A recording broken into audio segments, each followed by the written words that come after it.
সোমবার রাজধানী আগরতলার পূর্বাশার আরবান হাটে সূচনা হলো 3 দিন ব্যাপী কৃষি মেলার।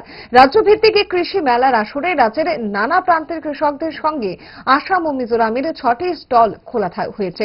ভারত সরকারের কৃষি কল্যাণ মন্ত্রকের ব্যবস্থাপনা এবং রাজ্য কৃষি কল্যাণ দপ্তরের সহযোগিতায় বসে 3 দিনের এই মেলার আসর।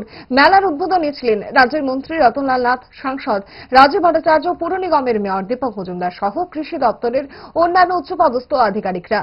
স্টলে কৃষকদের উৎপাদিত বিভিন্ন ফসল উপস্থাপন করা হয়েছে।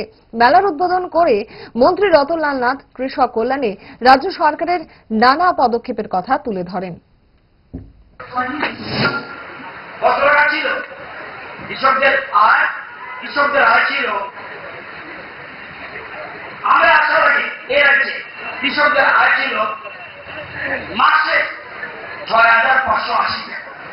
আজকের তারিখে কৃষকদের আয় হলো 13,590 টাকা। আমরা চাই এটি আরো বাড়া, কারণ কৃষক যদি মনে করে আমি কৃষিকাজ বন্ধ করে দেব, কোথায় থাকবে না কত সময় আগরতলা সমুদ্র থাকে। তাই সবার আগে ঠাকুর ঘরে যাওয়ার আগে, ভগবানের ঘরে যাওয়ার আগে সবাই আগে কৃষককে প্রণাম করা উচিত, যিনি আপনাকে বাঁচেন। জুড়ে থাকে বাঁধন আপনার চেয়েও আপন,